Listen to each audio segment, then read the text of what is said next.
मुबारकबाद थी पेश कयां तो खैरपुर में एक शानदार जलसो थियो ऐसा खुश नसीब आयो तो चेयरमैन बिलावल भुट्टो ज़रदारी बराए रास्त तहां सा खिताबित थियो। तहां सब हलिया ना उसा जलसे में हलिया ना घणा हलिया चेयरमैन साहब की घणन बुधो खोड़ सारा मानू कभी जी मो हलिया होया खोड़ सारा इतो सिंध तो आगाज कयो सिंध में अजी मुहिम जी पर ता दिसो कल मुल्तान में तारीखी जलसो थियो, सरगोदा में तारीखी जलसो थियो, चिन्योट में तारीखी जलसो थियो।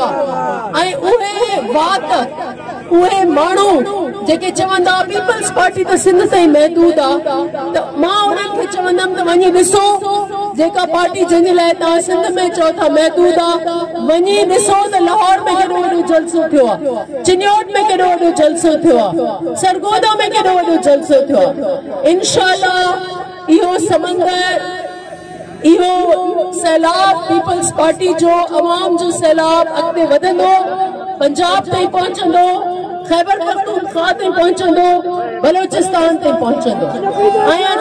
इंशाअल्लाह नौजवान चेयरमैन खे वजीर आजम कंदासे। Chairman Bilawal Bhutto Zardari Pakistan peoples party जो वजीर आजम है।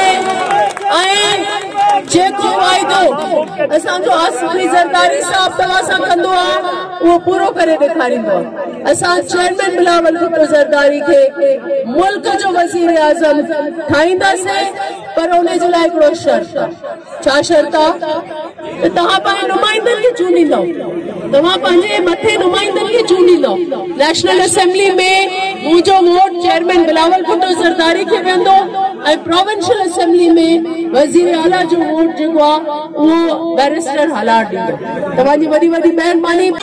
इतो सिंध तो आगाज कयो सिंध में पंहिंजी मुहिम जी पर तव्हां ॾिसो कल मुल्तान में तारीखी जलसो थियो, सरगोदा में तारीखी जलसो थियो, चिन्योट में तारीखी जलसो थियो।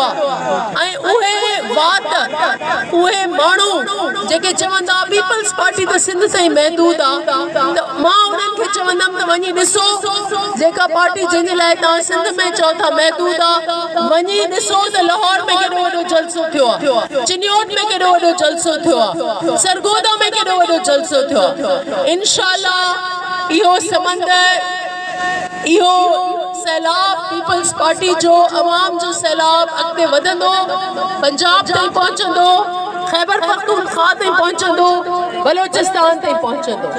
असां इंशाअल्लाह पंहिंजे नौजवान चेयरमैन खे वजीर आजम कंदासीं।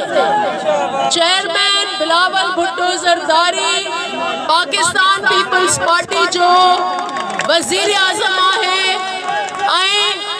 जेको वाइदो असांजो आसिफी ज़रदारी साहब तव्हां सां कंदो आहे उहो पूरो करे ॾेखारींदो आहे। असां चेयरमैन बिलावल भुट्टो ज़रदारी खे मुल्क जो वज़ीर आज़म ठाहींदासीं पर उन जे लाइ हिकिड़ो शर्त आहे। छा शर्त आहे त तव्हां पंहिंजे नुमाइंदनि खे चूंडींदव, तव्हां पंहिंजे मथे नुमाइंदनि खे चूंडींदव।